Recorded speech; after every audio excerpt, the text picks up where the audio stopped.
Welcome to Speak of the Devils, the premier podcast for Sun Devil football. I'm Brad Denny with 3TV. I'm Joe Healy with DevilsDigest.com. Joe, spring football continues to progress. Week 2 is in the books. Some notable developments, and you and I are kind of forsaking the first half of the national title game here in Glendale. Just to bring you the recap, we'll also be talking with a little bit for some of the 4 Sun Devil players that have making their mark so far. But let's dive in first with the big news. Since we last joined you, unexpectedly, ASU is in the market for an assistant coach, specifically at wide receivers. Rashad Samples is heading to Oregon. You say unexpectedly, I'll say very expectedly. Any assistant coach that comes to ASU that doesn't have deep ties to the Phoenix area, and if that coach has success in recruiting and or coaching, consider him gone. They're probably going to be on a 1 to 2 year lease at best. And there's another coach that's going to come to mind that, do you think going to be around at the end of the calendar year? I think that's something that might be under consideration. So, and I'm not saying this to, cause waves or to gripe or to be sour grapes. It just kind of is what it is. It's what we've seen for many, many, many years, where when coaches have success, it's a similar thing like the transfer portal. Players have success, the rate of them leaving or the possibility and probability of them leaving, fairly high. That applies equally to coaches. So, it's an unfortunate thing. It's kind of an interesting time of year for there to be coaching changes. So I guess that factors in the unexpected nature of it. But like I said, when you have these young, accomplished coaches that are very good in recruiting, especially in fertile areas like Texas, especially in the Dallas, Fort Worth Metroplex, as a Sun Devil fan, you realize and learn that you're living on borrowed time with those folks on staff.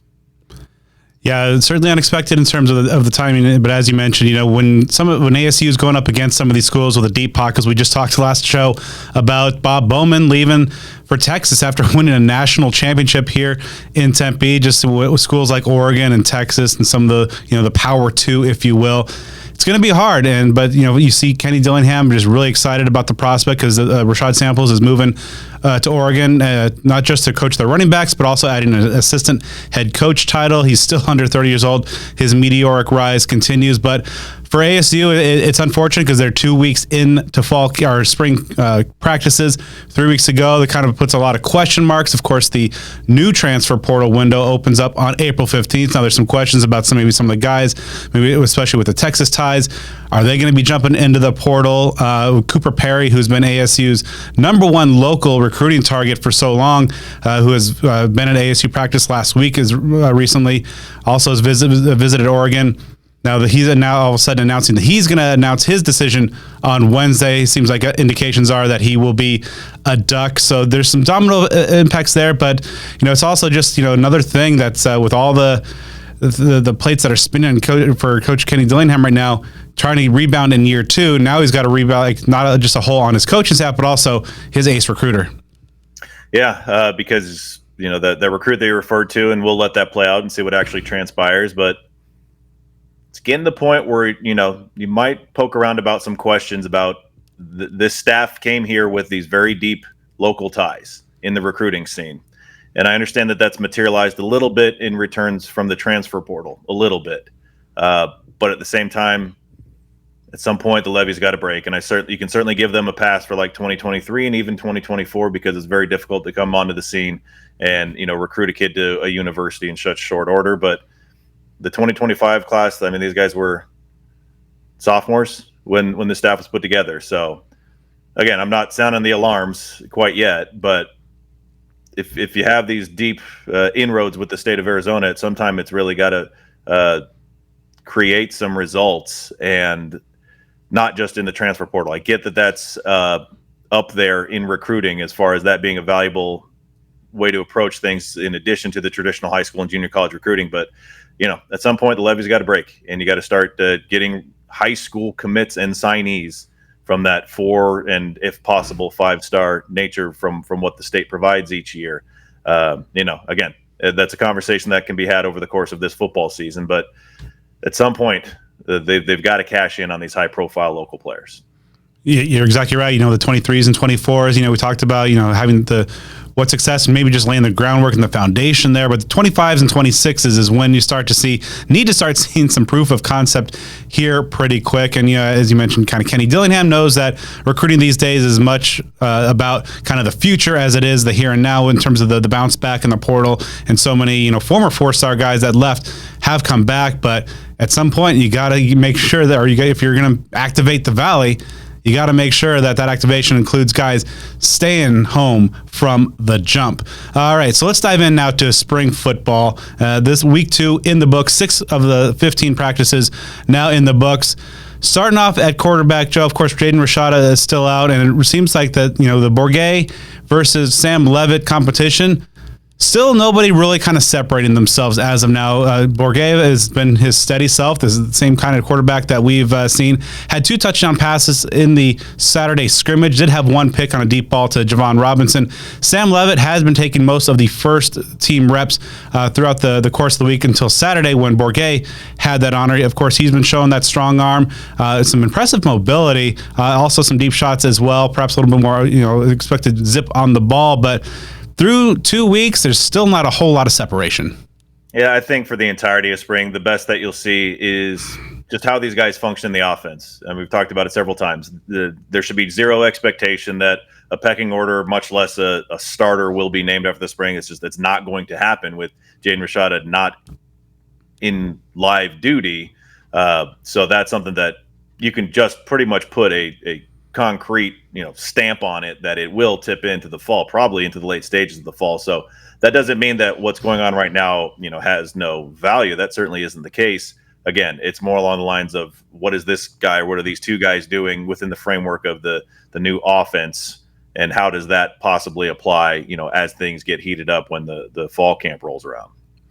While the quarterbacks did kind of struggle a little bit early on in the second week, they did get a little bit better on Thursday, and I thought Saturday was the best collective showing of the quarterbacks all spring long. But we will again see how things now we're passing about the midway point, get into the home stretch of spring, if there's any separation at all to be had before the summer break, and some of the big moves that we've seen historically can happen during that time. Moving to running back, Joe, we know what Cam Scadaboo can do, but this past week, he was almost a little bit overshadowed just in terms of what some of the other guys did. And that's no slight to Scad. He was having some good success and was had a strong showing in his limited reps on Saturday. But Kyson Brown continues to be a real standout, looking like he's really leveling up in year 2. But the big story of the week was Raleek Brown, who obviously we know, explosive, dynamic, shifty, agile, but he really showed some impressive ability running with power and running up the middle. Saturday punctuated 1 drive with about a 40, 50-yard touchdown run.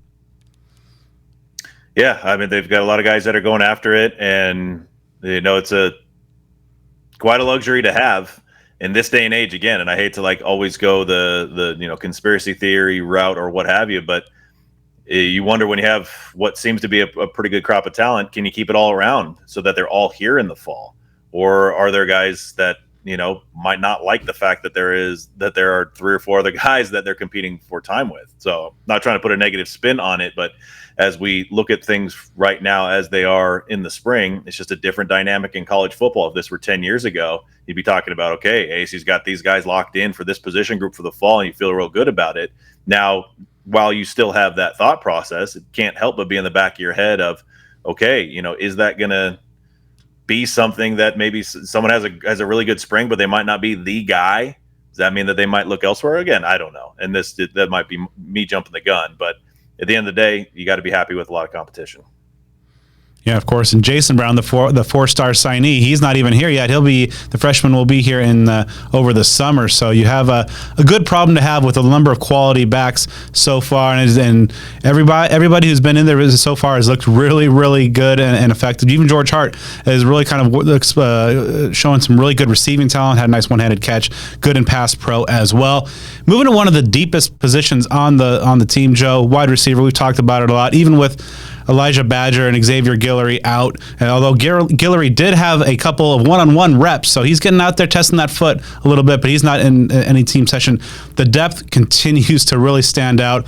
Melquan Stovall, I think, is really kind of, so far to this point through 6 practices, spring MVP consideration. Troy O'Meary as well, kind of right there with them. Jordan Tyson, the last few practices especially, really starting to come on. He had a nice contested ball, jump ball, touchdown catch from Sam Leavitt during the Saturday scrimmage. So you have those guys really standing out. Jake Smith, I think, would be making more noise, maybe getting a little bit more credit. He's had a couple of deep balls where the quarterback, the throws have just been a little too far, maybe a foot and a half shorter a couple times. And we'd be talking about Jake Smith having a few touchdowns in a couple of the practices. Derek Eusebio, the walk-on, even had 2 touchdowns from Trent Bourget in the Saturday scrimmage as well.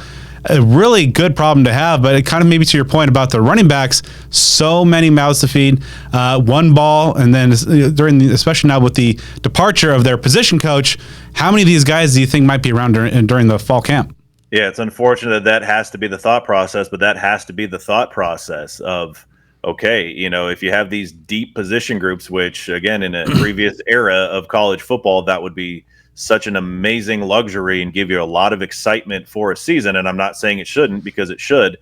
But once again, as we talked about with running back, you always have to have in the back of your head, if there's a guy who's maybe even just on the 2 deep, maybe he's getting time, but he's not the guy. A lot of folks have different motivations for seeking other opportunities. So again, I'm not trying to spend this whole show, diving into negativity of what might happen. But again, it's just something that is a weird reality in college football right now, that if you have a very deep position group where you feel like you can go 2+ deep across the board with some talent, you just wonder, are those guys all happy with their spots? Are they going to seek other opportunities? Because a lot of folks pull that trigger pretty quickly. But at the end of the day, it's a good combination to have. You want to see these guys not only do it in the spring, but then the fall, and then in live action as well. And then as the quarterback battle ensues, if, let's say, for example, if Jaden Rashada continues to be the top quarterback, are they going to connect with him in this new offense the same? Will there be any growing pains? That's a conversation for months down the road. But again, looking at the here and now, you got to be happy with that depth and performance. Moving on quickly to tight ends, Bryce Pierre has kind of solidified himself as that tight end 1 situation.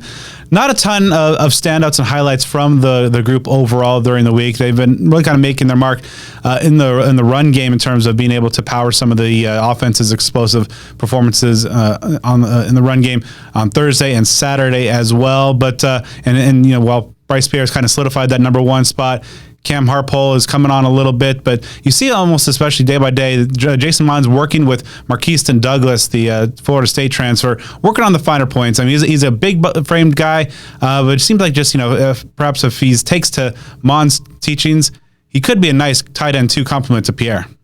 Yeah, encouraging with what's been seen so far. It's a small view. It's not live action, so you got to be patient with whether it's development, whether it's positive flashes, whether it's negative efforts. You got to kind of take some of it with a grain of salt and see the long game, but these guys can develop that and be very good. And quickly, as we close out on the offense, going into the trenches on the offensive line, there's still at this point a lot of mixing and matching that's been going on. No real set 1s and 2, first and second group as of yet. There's been, especially this past week, a lot of position switching. Like, for example, Kyle Scott, who got a lot of run at right tackle, is now seeing a lot of time at right guard. Sean Naa, who's, of course, making his mark mostly at the guard position, also took some reps, including on Saturday at the center spot. And overall, I think that this week has really shown that the run blocking is much more ahead of the pass protection at this point. Mentioned the success on the ground that a number of backs have had, but partially due to the quality of the Sun Devil defensive line and Brian Ward's scheme. The pass rush has been pretty effective, and all the quarterbacks have been kind of really affected by that. But Emmett Boley, I think, being right out there more often at right tackle, perhaps you see him solidifying that spot in the weeks ahead. I'm far from an offensive line guru, and when you do that shuffling around in very small doses, it's cool. But I honestly, and I'm not throwing this charge at this situation, but I don't understand when that's done repeatedly. I can understand the thought process of wanting to develop depth and see where versatility can be in extreme situations, but we've seen in the past where there was just an excess of mixing and matching. I don't see the benefit of that. Why not focus on getting the guys in the positions they're going to be in and really drilling that and that sort of practice, as opposed to just taking a flyer and let's see what you do at this position. Again, I'm not saying that is exactly the case it's perfectly fine, especially in early portions of the spring, and to dabble in that a little bit. But just as a whole, that's always something that every spring and every fall kind of catches my eye in an odd way sometimes, when you just see these practices where guys are just flipping around for what seems like the sake of flipping around. Again, not saying that's the case here, just something to keep an eye on. Yeah, and so I think the offensive tackle spots are really interesting, especially left tackle with Josh Atkins not participating on Saturday. So Colby Garvin got the kind of the reps with the first group on offense, and pass rush really kind of had some success there. Jalen Clem still trying to find his feet. Perhaps, over the summer could add some good weight there. And so I think ASU might still be in the market for a tackle. Of course, Bram Walden still not participating in spring. So he's a guy that might be having opportunities still with that door open over the summer and into the fall. But as we close out this portion of the offensive review, here's a couple of interviews with some of the key Sun Devil players this past week, starting with quarterback Sam Leavitt. So first 2 weeks as a Sun Devil under the belt, what are some things kind of jumping out to you about, so far? Yeah, just a team. We got a really good group of guys. We're all connecting really well, so, it's just building that chemistry and getting better every day. What are the kind of things kind of jump out to you about Marcus Arroyo, his scheme, and how he likes to coach quarterbacks? Yeah, he's really he understands players, so, he finds what you're good at and what you need to get better in. He's really good at understanding you as a person, and obviously scheme-wise, he's got a proven track record, so he's been the best coach for me. Now that you've had 2 weeks in the system and on the practice field, what are some things jump out about the scheme and how your skill set fits what it asks of the quarterback? Yeah, I got to run the offense. I got to dictate, the protections, the run game, concepts. I got to check routes and everything. So just putting the game in my hands, and the more comfortable I get with that, it's just going to be more successful. And overall, I just can't wait to build in this offense. What's the feedback that he's given you about things that you need to work on, or what he likes about you? Yeah, just getting through the progressions quicker. Sometimes you got to cancel out certain things. So, just understanding that rather than taking time on every single one. Understand the protections better, because protections beats coverage. So just, everything in the offense. Pre-snap identification of things. Yeah. No doubt. Well, you guys had a pretty good extended run there with the offense, especially at the beginning of the team run. What do you think about how it went? Yeah, it's our first time being out in a live situation like this, so it was good feeling us get some juice and, get something flowing. Shows a lot of, potential there, so just repping in, getting better every single day. That's all we can ask. What's that chemistry like in that quarterback room with you guys battling for that job? Yeah, we're all cool. Every day we're coming to work. We know what the main goal is, but, anytime anybody needs something, we're all being there for each other. I know during the recruiting process, Coach Arroyo told you about the scheme, why it would fit your skills, but now you're really seeing it in practice. What do you like about this scheme? Yeah, it's everything like I said coming in, like he said coming in, just giving me the tools to everything. Protections, run game, checking the concepts, just understanding the whole game to prepare me best for the NFL, which is my end goal. Was there one element that maybe was a challenge in practice 1 and now in practice 6 is really less of a challenge? Yeah, you got new plays. You're constantly putting in more stuff, but just being more familiar with the base plays and our core identity plays and all that. So it's just reps. It's always going to be about reps and just getting familiar in the offense. What do you think about the skill around you, running backs, receivers? Yeah, we got dudes. We're going to be really successful. So we got a couple guys coming in, and they had a lot of guys. So I'm really excited to work with them. Does it make it easier on a quarterback? 100%. Yeah. 3 weeks left of spring ball. What are some things that you really want to make sure you show Kenny and Marcus?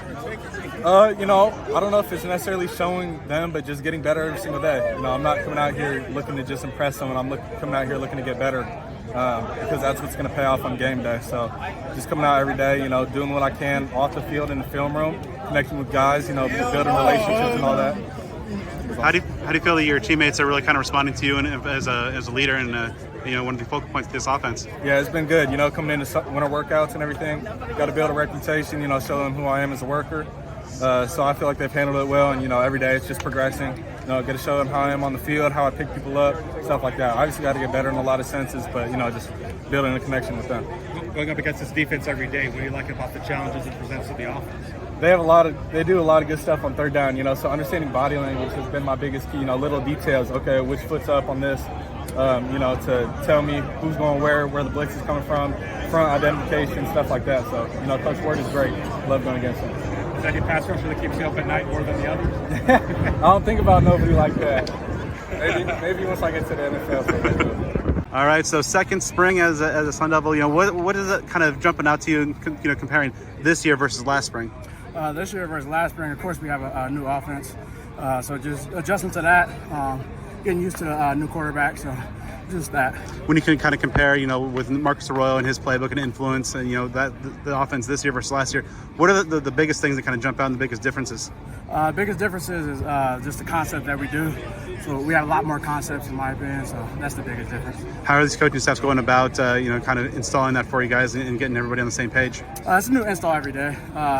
Some of them are mixed in with a lot of stuff that we already know, and some of them are new plays. So just trying to mix it all in. How do you see this kind of receiver room coming together? Unfortunately, Badger's not out, being able to get out there. Guillory's kind of working his way back, but a lot of opportunity for some of the younger guys in that room. Yes, sir, definitely. There's a lot of opportunity for some guys that may not get the rep that they want to showcase what they can do. So it's a lot of great things out here. We're just trying to improve every day. Do you see yourself as kind of a veteran, a guy who's been around the college game for a while, to stepping up in a leadership role and capacity? Most definitely. I'm trying to be more vocal in the room, try to correct guys, and try to help out as best way as I can. And so obviously, with the quarterback competition going on, with not necessarily one guy to lock on, and how does that chemistry building, with that kind of rotation of quarterbacks going on right now? It's going great. During the off season, we threw together, so we were kind of able to build on that before we got into spring ball. So everything's just trying to click in together when we're doing these live segments. So what are some of the things that you really targeted for this off season to kind of in your own game to elevate and work on? The most important thing was changing up my releases, showcasing different things that I can do in the slot, and as well as just working on my route running at the top of my routes. What about other guys in the group? Anybody else standing out to you right now? There's a lot of people that's standing out. We have a bunch of walk-on guys. Joe Duche, he's standing out a lot. We just have a lot of guys in the room that can really play ball. So once we all get together and we get everybody healthy, we'll be able to showcase a lot more. 83, right? I believe so. So. Okay. One of those. Just you're trying to get more explosive offensively than last year. How do you feel like what's the sense about your ability to have more bigger plays overall? Just honestly just doing whatever the team needs me to do. Whatever it is, whether it's blocking, route running, running screens, whatever, I can do it all. So. I meant more like collectively, like the team overall being able to get some more explosive plays in the passing game, the run game. Are you seeing like the signs of that out here? Definitely, yeah. Just getting everybody else involved. We have some great guys coming back in the receiver room, and as well as adding in some running backs as well. So being able to utilize everybody and get everybody some touches. So.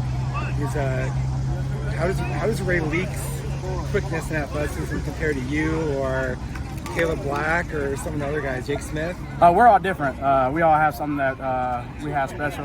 Leak, he's very quick, lateral and going forward, so he can do it all. He can even line up at receiver if he wants to. What about just Arroyo and what kind of he brings? What's your sense about him? I love the offense so far.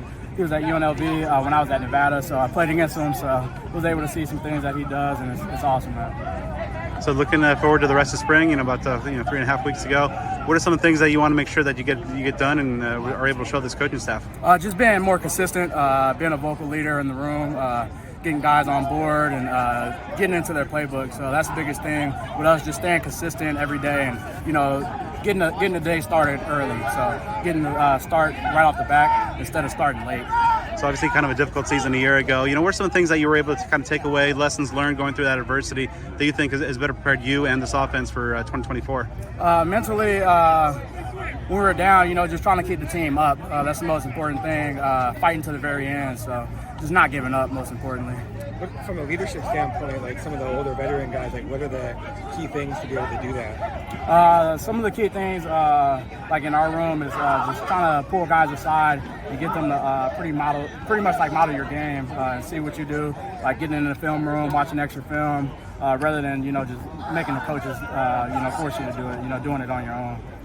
All right, Joe, now let's take a look at the defense, starting off with the offensive line. As we mentioned, the defensive line, starting off with our discussion with the offensive line, they were having their hands full all week long with the pass rush, especially the ends. Clayton Smith really continues to be an absolute menace. He had 2 more sacks during the scrimmage on Saturday. There's one rep where Kyson Brown, who's been an absolute standout, and if you've seen him in person, you know he's a pretty physically imposing running back. Smith just flat out shoved him to the ground on the way to a sack. It was kind of a monstrous rep as well. Prince Dorbuck continues to do well. Elijah O'Neal. So things continuing to kind of really progress as we thought the top edge guys were performing. Rowan Petrie starting to flash a little bit as he's finding his footing. Had a sack on Saturday, but another breakout guy is Justin Watley, who has been moving around, has that versatility to play inside and out. He capped off his Saturday with a nice pick 6, deflecting a pass, and also bringing it in off Sam Leavitt, taking it to the house as well. So I think right now the edges are right where they would need to be.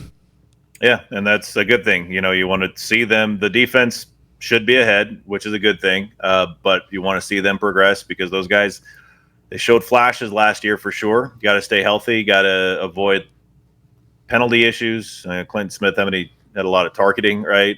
You got to step up a big notch with BJ Green down, and the early indications are maybe they're ready for that.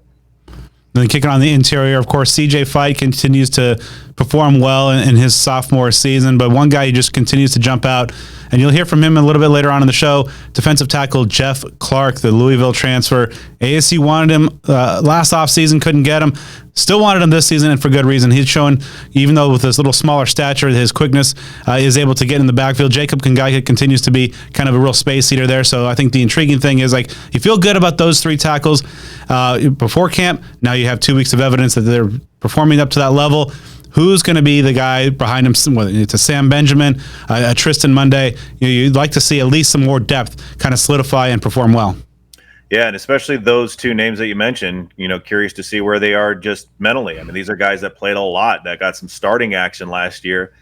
Now they're in a spot where it's a major challenge to even get into 2 deep potentially. And that can be either a motivator or that can be discouraging. So, again, continue to monitor how they handle it. And we would be remiss if we didn't make a quick shout out to Ramar Williams, the true freshman. He's continuing to do very well. Every practice seems to have a moment or 2 where he steps up. Saturday had a sack as well, so he might not necessarily find his way in the 2 deep as a true freshman, but the coaching staff is rightfully pretty excited about his future. Moving on to linebacker, Joe, you've been real high on this group, and rightfully so. Keyshawn Elliott and Zyrus Fiaseo, I think in this second week especially, are really kind of starting to separate things a little bit. Both those guys making good plays against the run. Good in coverage. Caleb McCullough still in that mix as well, but those top 2 guys in Elliott and Fiaseu continuing to really stand out and kind of jump out in my eyes. Jordan Crook's also showing kind of a knack for with his even though he's a smaller linebacker, his quickness has been on display, and Ward's been using him in some good and interesting and creative pass rush opportunities.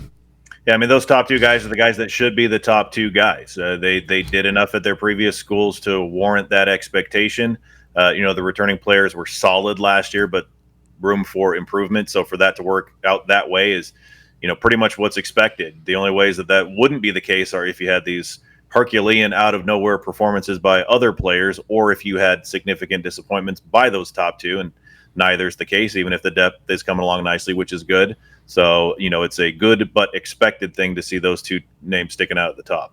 And then true freshman Martell Hughes is also making his name a little bit, impressing, and even though he is kind of buried on that depth chart. It seems like he's having off to a good start and of what could be a potentially bright career. Now, closing off with the defensive backs, and right now I think the Stars are doing what you're expecting them to do. Shamari Simmons, Xavier Alford, even Ed Woods, they're doing kind of what you'd expect of established starters at this level. But I think this week the big headline was a lot of the young defensive backs really stepping up their game. Rodney Bamaj is a guy who's really, really looked good. He earned second team reps by the week's end. There was a couple of reps where they were in a red zone situation. He was paired up against Troy O'Meara, a physically imposing presence. He would not back down. Had some good reps. Got beat a couple times, you might expect, but really, really a good start for him. I think he's well ahead of the other freshman corners at this time. Keontae Bradley has also had a really good week. Had a great pick during a main event session, and then another young guy who you'll hear from in just a few moments. Cole Martin, the local product, is really in a nice battle with Mason Williams at nickel to be who's the guy to succeed Jordan Clark. So while your starters and your stars are doing what they want to do, the young guys behind them are really impressive so far. I mean, especially at cornerback. I mean, more or less across the board, there are a lot of open opportunities. You lost some key players last year, and you bring in or you retain some veterans, but not necessarily like the Chase Lucases of the world. The 3-4 year starters, that sort of thing. So just because a guy's a true freshman getting started, that doesn't mean that he's going to be stuck in a third, fourth team, scout team kind of thing. The opportunities are there. I think one of the interesting battles to track in the coming weeks is going to be for that other starting cornerback spot opposite Ed Woods. I think you have a few guys. I know LT Welch is somebody that's been high on our radar. Javon Robinson has experience in this defense playing for Washington State. Keith Abney coming off his impressive and intriguing freshman year as well. All three of those guys, I think, are going to be in the mix very well. And, of course, Miles Rouser and Kamari Wilson at safety. Just great depth problems to have, but perhaps you wonder if it's a situation like we talked about in some of the offensive positions, if retention becomes an issue because you have so many talented guys and only so many spots. Yeah, again, it's beating that drum again. You feel like you've just got this triggered response now with college sports, where if it's a combination of a talented player who exhibits talent in practice or even games and isn't on a high depth chart position, how much patience do they have to fight, for that spot? Or do they feel like, hey, I've got some experience here in practice and I showed that I can do it and I'm not starting here, but there's going to be some place where I can. That's maybe a comparable destination. Again, I know that that's making a significant assumption about these student athletes, and I'm not putting that on any one individual, just kind of the nature of the beast, but that is something that you need to be concerned of. Obviously there will be roster attrition after the spring, and you figure the bulk of that is going to be guys that aren't seeing time and probably don't have much of a path to get there outside of injuries. But that also could be those guys that are the younger freshmen, sophomores that, could play a good amount this year and certainly beyond, but they just may want an instant opportunity, and that's the land we're living in these days. And quickly over to special teams, the kicker battle continues. Of course, Parker Lewis, not yet on campus. He should be a summer addition as well. Overall, I think Karsten Kiefer has been the slightly more impressive kicker at this point. Going back to Saturday, Ian Hershey made a field goal attempt, whereas Kiefer missed from a pretty fair distance, like 45, 50 yards or so. However, Hershey did miss an extra point. But I think over the balance of these first 2 weeks, I think I would have Kiefer a little bit ahead as of right now. But again, it could be all moot because with Parker Lewis and then over at punter, Canyon Floyd, a couple of key specialists aren't even here in camp yet. Yeah, I figure with the specialists, somebody's going to have to just absolutely dominate in the spring to make it a significant competition, especially at place kicker, because you're bringing in Lewis, who has quite a bit of college experience and has done some good things, especially at USC. Now at punter, Floyd, you never know what you're going to get with the true freshman, but that's a guy who was very good as a high school player. So that, punter, a guy like Hershey, if he's the option there, he played a bit last year. So that might be a closer competition. But like I said, I think a place kicker is just going to have to absolutely knock it out of the park in the spring to really create some competition in the fall. Otherwise, but still, it's pretty much everybody's expectation that it'll be Lewis and Floyd there as the specialist in the fall. So kind of closing things out, I think, four guys that really jumped out to me as the week winners: Raleek Brown, the running back, wide receiver Jordan Tyson, and then a couple of young corners in Rodney Bamaj and Keontez Bradley. Joe, who's with 3 weeks left now as we're approaching the midpoint, who are a couple players or maybe a player that you think maybe is a little bit needs a strong finish? Because obviously we mentioned a lot of guys that are impressing, a lot of young talent on this team, but who's a guy or two that you think really kind of needs to pick things up after what you've seen from them the first 2 weeks? Well, I'm not out there practicing. I'm just going off the reports and the things that I read. But I'd throw Trent Bourguet's name out there. Not necessarily from the perspective of struggling, but just knowing, hey, Jaden Rashada was picked as QB1 to begin last year, and I think it's a logical thought process that that he's the odds-on favorite overall, like the general clubhouse leader, like the guy that if all things were generally equal, that the staff maybe wants to be the starter in Jaden Rashada. And obviously Bourguet is coming up on his last chance here, so this is a good opportunity when you have one guy that's just, when Rashada's not in the competition, you want to make the most of it. And Leavitt's played well, as you talked about, there's some even nature to it. So Bourguet is someone that I think will be well served to at least be the clear leader over Leavitt at the end of the spring. And based on everything that I've seen, it doesn't seem as though that could be said at least right here, right now. In addition to that, I'll throw out those returning linebackers, the McCulloughs and the Romneys of the world, the ones that were starters last year. Kind of a similar conversation, like I mentioned about Tristan Monday and Sam Benjamin, guys who played a lot and got some starting action last year and now might be second or even third team. Romney, McCullough, it's going to be difficult for them to remain in the starting lineup, as we've talked about. So those are ones that, again, you got to kind of cut the bleeding in a sense and reassert the fact that, hey, those guys played a lot last year and did so for a reason. Now, partly was because of personnel issues, but a big part was because of talent. So I guess you could sum it up because there's a similarity among those guys. Players that played a lot last year, starters or high-level depth players who, for various reasons, predominantly new players that have been brought into the fold, might drop them down a peg or two on the depth chart, and they need to do everything in their power over the remainder of the spring to mitigate that damage. All right, so let's now talk to a couple of Sun Devils on the defensive side, both newcomers, and so starting off with defensive lineman Jeff Clark from Louisville, really impressive young man and a guy who's showing off that he can be a difference maker in the interior for the ASU defense. All right, so first, about a week and a half in practice as a Sun Devil. How do you think things are going so far? I think things are going great. I think we're coming together as a team.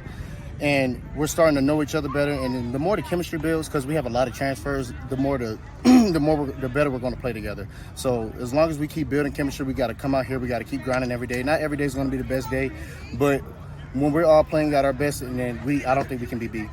As one of those newcomers, how is the veterans and the coaching staff kind of brought you and the other new guys into the fold to get everybody on the same page? Yeah, with all of us being new, they're treating all of us the same.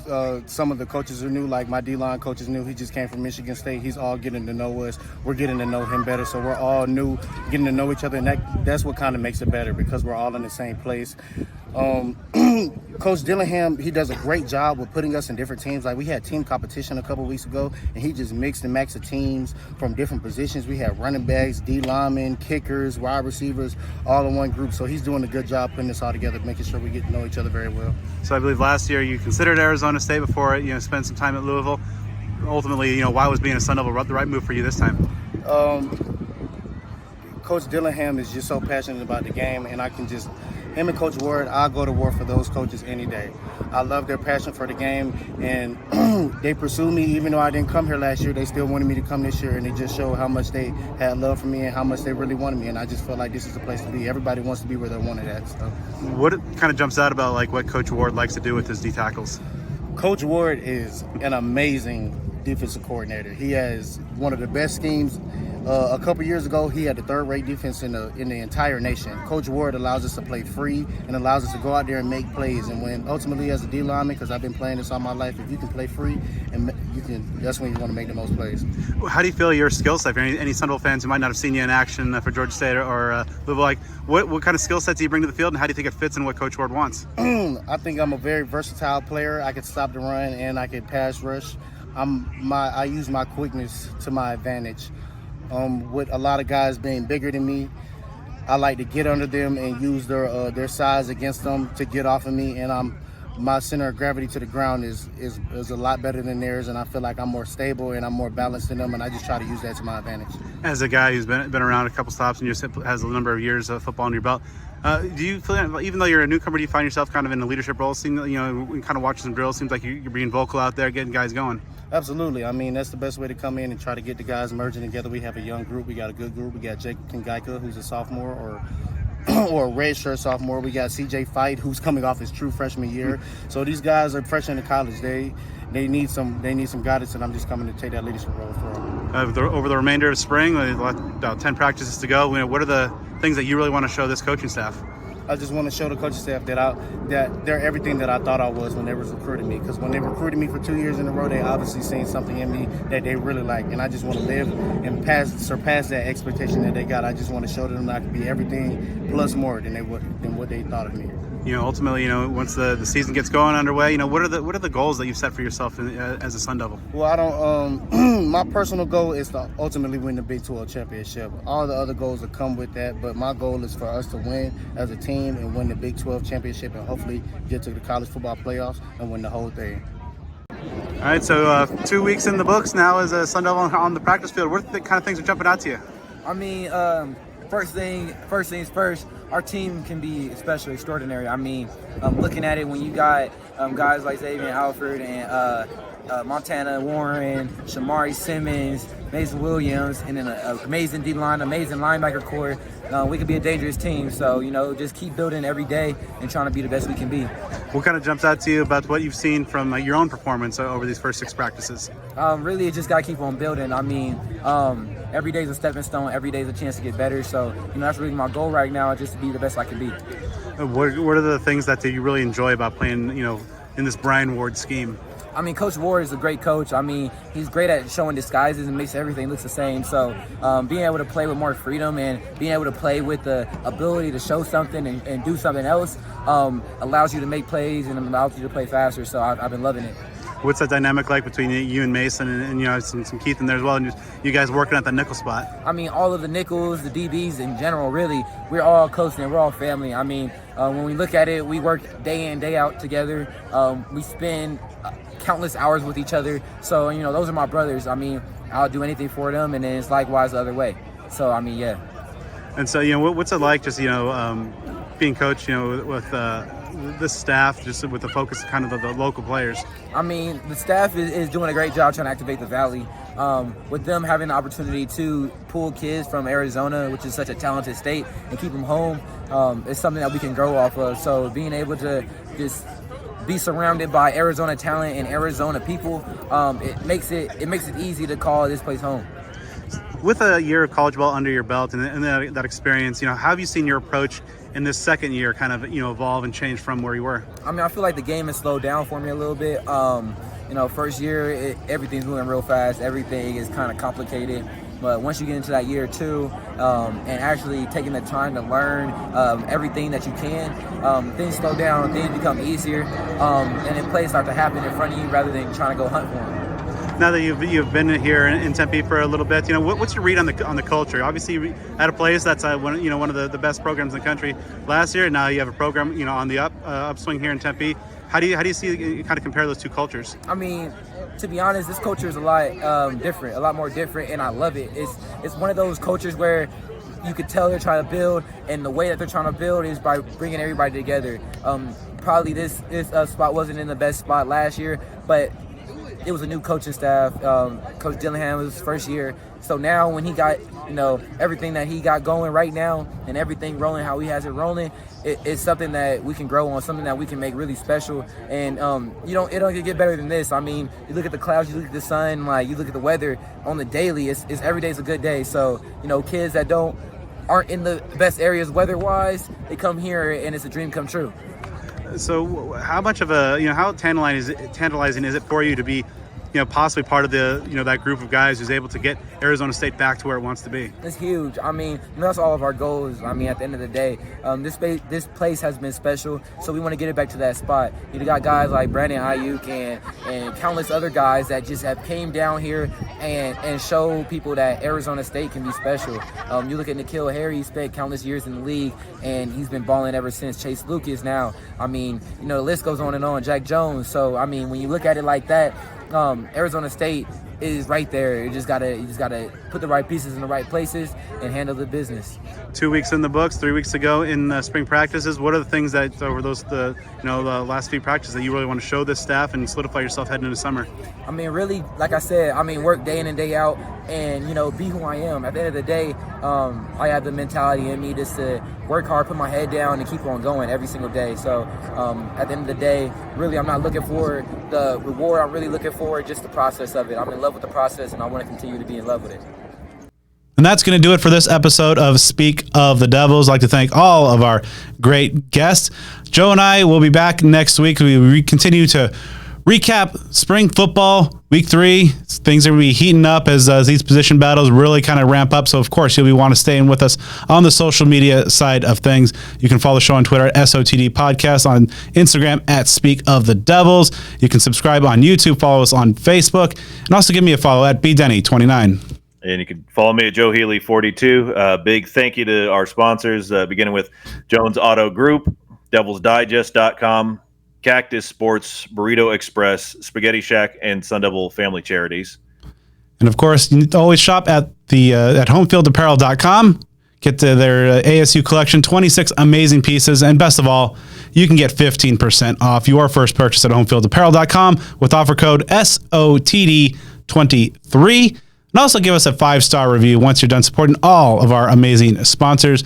As mentioned, Joe and I will be back next week, both on TV and on your podcast feeds, as we talk about spring football week 3.